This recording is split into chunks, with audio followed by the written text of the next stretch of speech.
Isra wal Mi'raj Nabi kita Muhammad itu adalah perjalanan yang super panjang.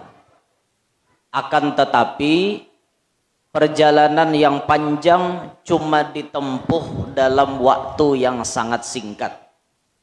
Andaikan kita hitung pakai kalkulasi matematika, pasti kita mendapati waktu yang dihajatkan oleh Nabi kita Muhammad secara normal adalah puluhan ribu tahun.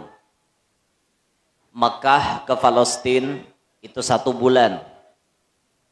Pakai onta yang laju. Palestina naik ke langit 500 tahun. Langit pertama, kedua 500 tahun. Per buah langit itu 500 tahun. Itu berarti Nabi tulaknya haja sudah menghajatkan umur 4000 tahun 1 bulan. Itu hanya sampai ke langit ke-7. Belum lagi bulik. Bulik berarti 8000 tahun 2 bulan. Itu hanya sampai langit ke-7. Mekah langit ke-7, langit ke-7 Mekah. Belum sampai ke Mustawa. Maka kita perkirakan perjalanan Nabi kita Muhammad itu mungkin hampir 10.000 tahun mestinya ditempuh dalam waktu yang normal.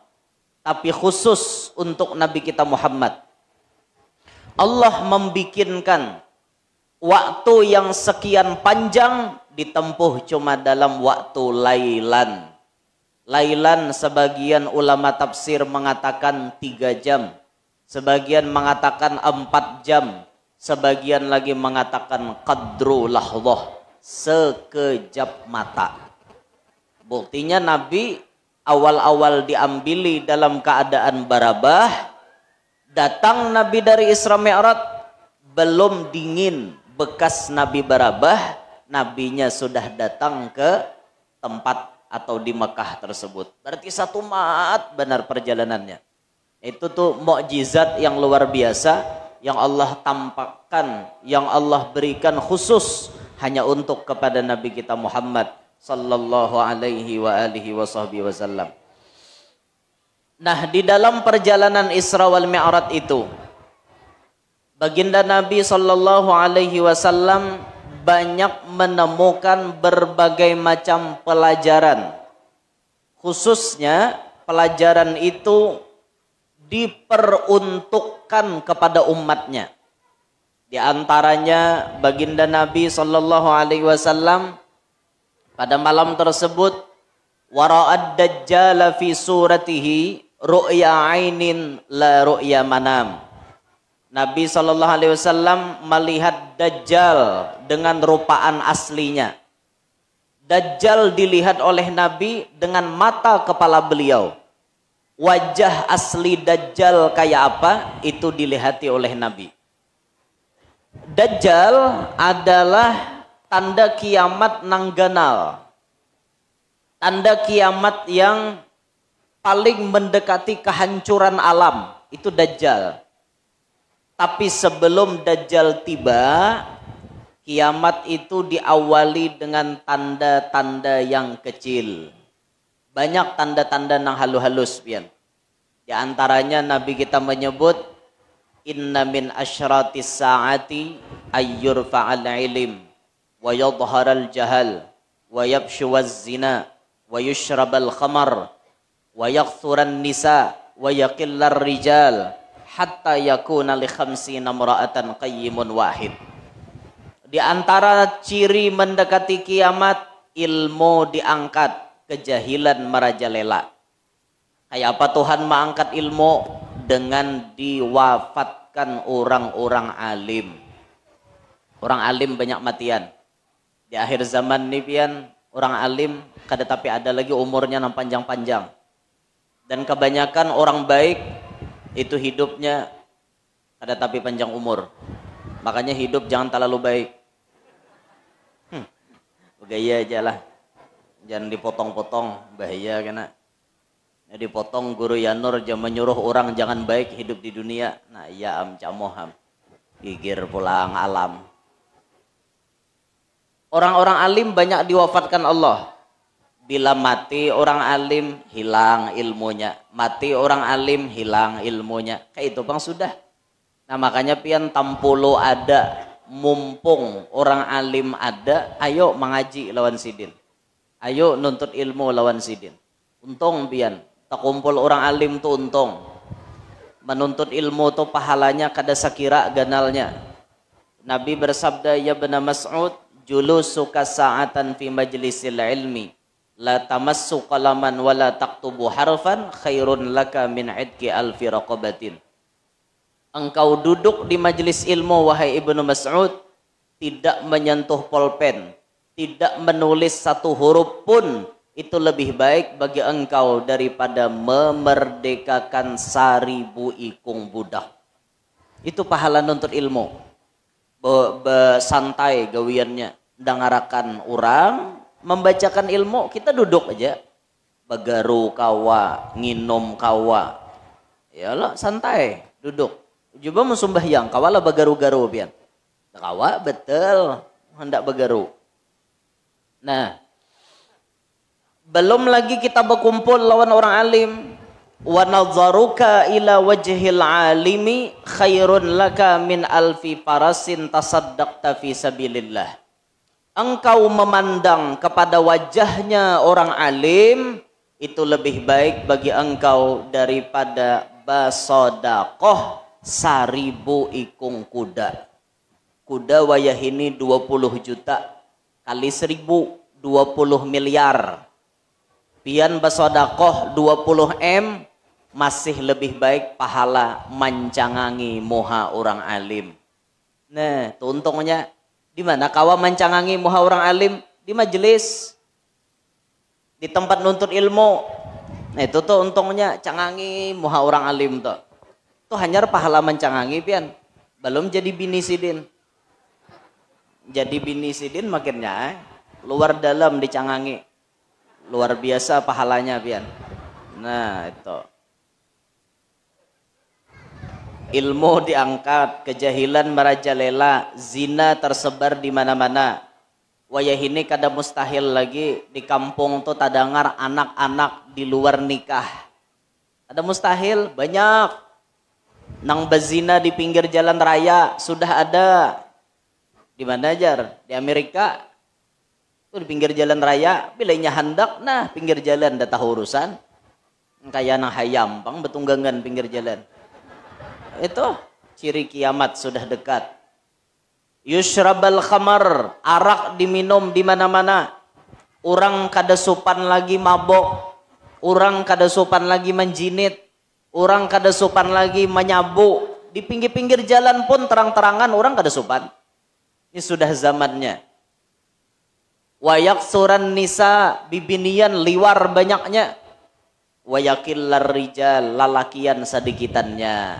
Nih sampai babandingannya 1:50. Hatta yakuna li khamsina imra'atan qayyimun wahid. Bandingannya 1 laki-laki 50 bibinian. Ini mendekati kiamat. 1:50. Banyak bibinian di akhir zaman. Makanya alam kita ini kada stabil karena banyak bibinian. Hati-hati pian. Bila imbah kawin anak pian to, kena nang beranak binian to. Pasti dah. Mahla bio kah? Nang beranak binian to leh. Beranak lakian pian habisam. Itihi habila kawin. Anak kita kawin. Karena bilanya beranak hasilnya tuh binian toh. Nang diranakakan tuh rata-rata binian. Napa aja cucu pian binian. Napa cucu pian binian. Ini memang skenario Allah Ta'ala hendak maulah dunia ini lakas kiamat. Sebelum terjadi kiamat, yang terjadi adalah bibinian banyak di muka bumi, lalakian sedikit di muka bumi. Nah ini nih kejadian mendekati kiamat. Pak Penitia Mekne. Nah, mana na salah nih? Cek. Nah, mana nih? Noh. Pinabaamok. Hah? Cek, cek. Pinabaamok nih. Cek, cek. Menyenyarik mic.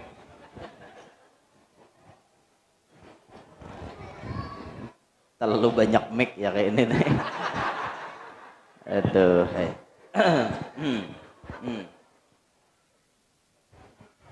Ini memang skenario Allah Ta'ala.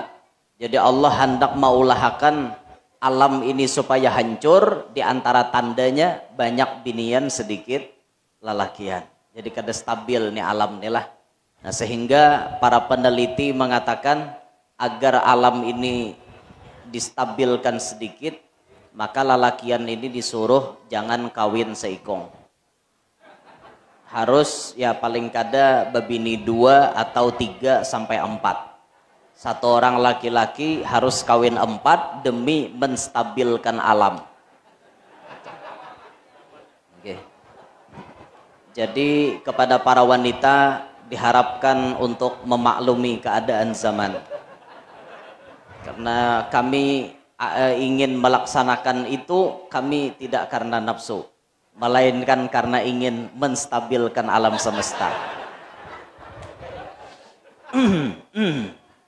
Kata bini ulun ciro-cirau matanya teh. Aduh, hai. Ada ini demi menstabilkan alam kayak itu nah. Makanya pian lalakiannya jangan khawatir, namun pian hari ini ditolak cintanya oleh satu wanita, pian jangan takutan. Masih banyak wanita-wanita yang lain. Karena stok para wanita banyak yang tak terpakai di muka bumi. Allah, Allah. Nah, ini tanda mendekati kiamat. Dan di dalam hadis yang lain, Nabi SAW pernah didatangi malaikat Jibril. Fa'asnada rukbataihi ila rukbateh. Maka malaikat Jibril menyandarkan lintuhut sidin lawan lintuhut Nabi. Lutut Jibril besampuk dengan lutut Nabi. Lalu Jibril batakon, mal Islam, mal iman, mal ihsan. Apa Islam, apa iman, apa ihsan. Semuanya dijawab oleh Nabi.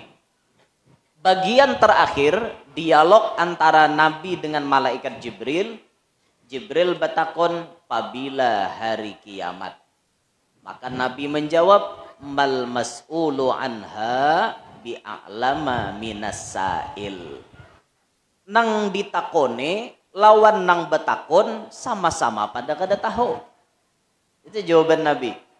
Jibril nang manakuni kada tahu, Nabi nang ditakuni pun kada tahu jawabannya. Allah na lebih tahu. Nah. Tapi jar Nabi, aku bisa menyebutkan tanda-tanda mendekati kiamat. Aku bisa aja Nabi. Pertama yang disebut oleh Nabi, antalidal amatu rabbataha, bahwa seorang budak melahirkan patuanan. Apa artinya? Mendekati hari kiamat banyak anak yang durhaka lawan kuwitan. Itu tuh. Mendekati hari kiamat banyak anak-anak yang durhaka kepada orang tuanya. Ini nih mendekati akhir zaman nih. Dan ini kenyataan Bial. Kenyataan. Setiap rumah itu banyak di dalamnya terjadi perbuatan dosa. Di antara dosa yang paling banyak digawi di dalam rumah adalah dosa katulahan lawan kuwitan. Makanya almarhum wal maghfurlah al-imam al-habib Ali bin Ja'far al-Idrus, Batu Pahat, Malaysia, beliau mengatakan di antara penyebab bala turun di satu benua itu, kata beliau, banyaknya anak-anak yang durhaka kepada orang tuanya. Dan itu terjadi di dalam rumah masing-masing. Sadar atau kada sadar pian, anak-anak kita banyak nang kada baadab lawan kuitannya. Sadar atau kada sadar pian. Di TV sudah banyak kita mendengar anak membunuh kuitan. Anak memenjarakan kuitan. Anak menampeleng kuitan. Anak menzolimi kuitannya dengan cara dipaksanya minta duit lawan kuitannya dan lain-lain sebagainya. Sudah rancak kita mendengar. Nah, apakah itu sudah terjadi di benua kita atau belum? Jawabannya sudah. Banyak anak-anak nang wani lawan kuitan wayah ini. Banyak benar pian. Ini nang sekolahan aja wani banget lawan kuitan, menggintak lawan kuitan. Noh, wani mahantak batis, cakum. Mahantaki batis di hadapan kuitan. Ya orang toha bahari laku bahuntut batis. Dihantakakan ke itu. Wani mahantak. Ada na wani manampiling lawan kuitan. Luput tohai jurang ikam to. Napanya luput je mengkupiah sidin pirot. Jurang luput gawian ikam na luput, kada nang luput tamparan to lain. Tamparannya kan naik, gawian ikam na luput. Banyak tuh kanakan wah ini sudah. Hendak nukar paket data minta duit wan kuitan. Membuka YouTube hari-hari paket data stomat je habis, minta duitnya wan kuitan. Kuitan kada berduit baamuk. Nah, itulah jadi kakanak. Nah, baroko pual beroko duit mintawan kuitan. Orang mau hendak beroko tuh cari seorang duit, jangan mintawan kuitan. Bakal lalu kuitan nan dipaksa, itulah. Dan bahkan ada penelitian mengatakan 85% anak laki-laki setelah ia menikah ia dikatakan durhaka kepada orang tuanya.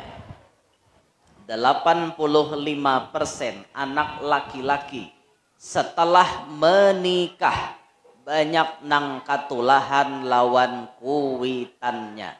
Bujur apa kada? Merasa itulah. Kenapa maka katulahan lawan kuitan? Sebab si lakian ini lebih melawankan bininya ketimbang kuitannya. Dan ini terjadi di mana-mana. Pernah di zaman Rasulullah ada sahabat Nabi namanya Alqamah. Alqamah itu gawiannya setiap hari sembahyang berjamaah di belakang Nabi kita Muhammad. Setiap hari berjamaah 5 waktu, kada pernah absen bersama Nabi Muhammad. Tapi waktu hendak meninggal dunia, Alqamah mengalami sakarat dan kada kawa mengucap la ilaha illallah. Ditalkinkan oleh para sahabat, Alqamah kada kawa menuruti. Diambili Nabi kita Muhammad. Datang Nabi kita Muhammad mentalkinkan Alqamah.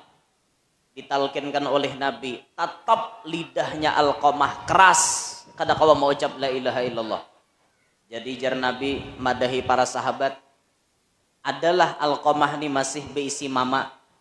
Ada, jar sahabat. Ambili mamanya. Suruh mamanya datang ke sini. Diambili mamanya, apa jawaban mamanya? Aku kada hendak lagi menemui Alqamah.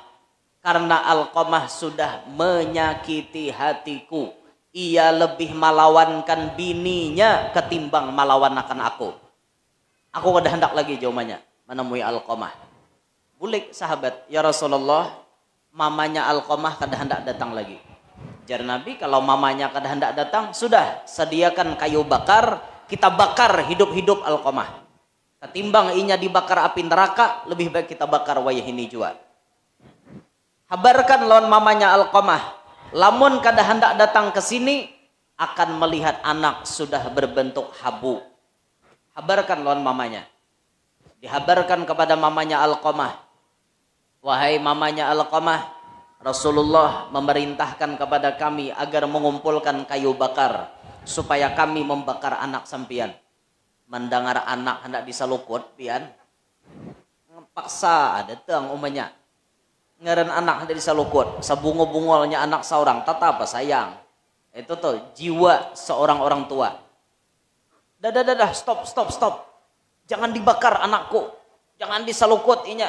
Aku siap datang. Akhirnya datang mamanya Alqamah. Jar Nabi napa?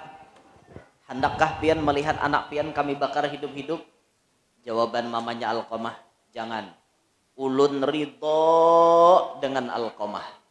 Imbah mamanya berucap, hanya Alqamah kawa mau ucap la ilaha illallah. Mati.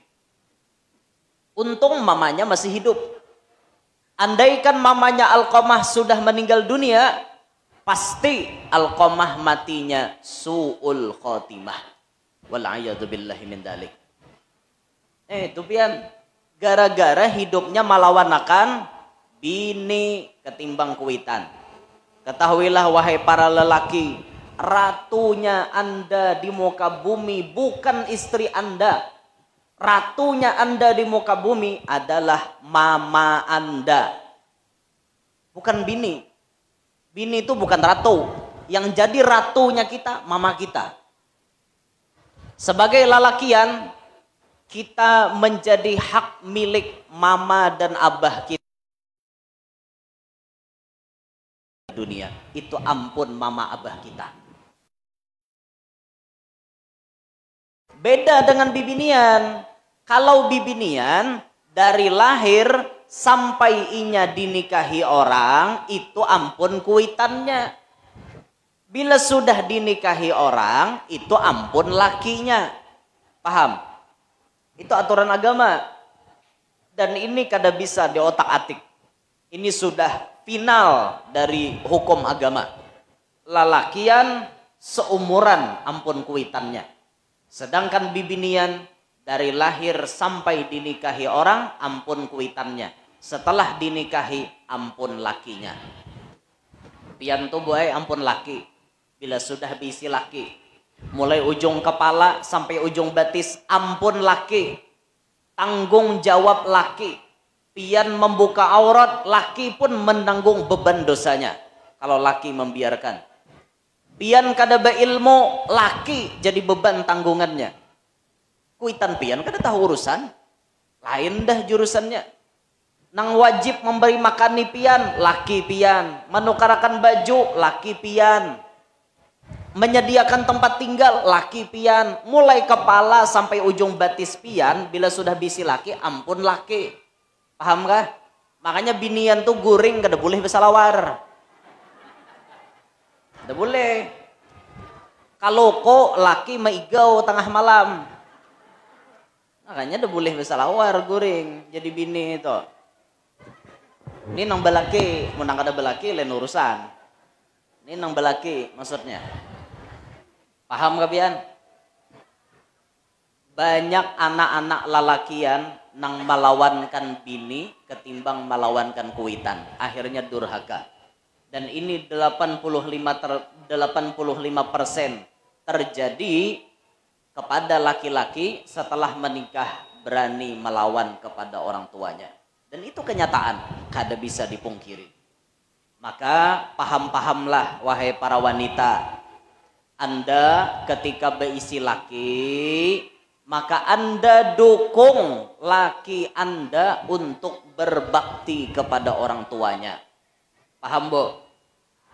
Dukung laki supaya berbakti lawan mama abahnya. Kunci sorga bini ada pada laki. Kunci sorga laki ada pada kedua orang tuanya. Paham pian? Dukung laki itu berbakti lawan kuitan. Jangan jadi bini wani benar. Apalagi sampai menawarkan pilihan. Lawan laki menawarkan pilihan. Pilih pian situ jar. Milih mama pian kah milih ulun kah? Jadi bini kah itulah. Pian milih mama pian, guring lan mama pian situ. Bila milih lan ulun, silahkan guring lan ulun. Itu bini durhaka macam itu. Durhaka pian. Ada pantas bibini berucap nama macam itu. Ada pantas. Saking pamalarnya duit, kuitan kada dibari. Sampai laki memberi kuitannya becuntan. Ngerti lah becuntan. Bahasa sambunyian. Karena jamuan ketahuan bini, amok bini. Ini bini durhaka nih berarti. Kenapa laki hendak memberi kuitannya sampian mamalarakan duitnya? Mestinya pian dukung, pian perhatikan. Abahnya sudahlah dibayariakan listrik mama. Sudahlah dibayariakan PDAM mama pian. Sudahlah dibayariakan wifi mama pian. Nya mamanya pakai wifi juga. Nini gaul ngarannya. Disi wifi juga sidin. Nah, itu mestinya jadi bini. Ini jadi bini malah mamalarakan. Awas, bila ketahuan ku beri duit, jangan guring lawan aku. Bila hendak pakai apam umumu situ. Ini binian durhaka nama macam ini dia. Kalau berani bibinian berucap macam itu, satu, berikan nasihat. Kalau kada mempan, pukul dengan pukulan yang kada menciderai. Kalau kada mempan juga, pisah ranjang. Kada mempan juga, stop nafkah sementara. Kada mempan juga, ya sudah, selesaikan. Apa boleh buat? Bunga tidak setangkai, kumbang tidak seekor. Binian banyak. Jangan khawatir kehilangan, apalagi akhir zaman, binian banyak, kada batah kehilangan stok kita. Kuitan kawal dicari. Kuitan kada ada gantiannya, bini bang, bini banyak gantiannya. Sana sampai 4 pian kawin dah bapak. Tapi mama abah bang kawal diganti. Kada kawal. Nah, paham-paham lalakian jangan kalah lawan bini. Ini jadi lalaki kuncut benar lawan bini. Bayar aja bini bersuara langsung dah ini kayak api simbur banyu, parai jadi lelaki nang itu. Karase bini itu di dalam kendali kita. Ar-rijal qawwamuna 'alan nisa. Lalakian inilah nama memimpin kepada binian, bukan tapaling binian mimpin lakian. Kita nama memimpininya. Kita nama arahkan inya karasi lagi. Inya wani mengarahkan kita menuju ke neraka, kita karasi, kita lawan. Sekira-kira kita jangan takan neraka. Akon lapian, gara-gara malawan akan bini, kuitan sakit hati, akon lah. Nah, makanya jadi lalakian tegas, ambil tindakan. Bila bini pinawani, stop, ikam bepandir.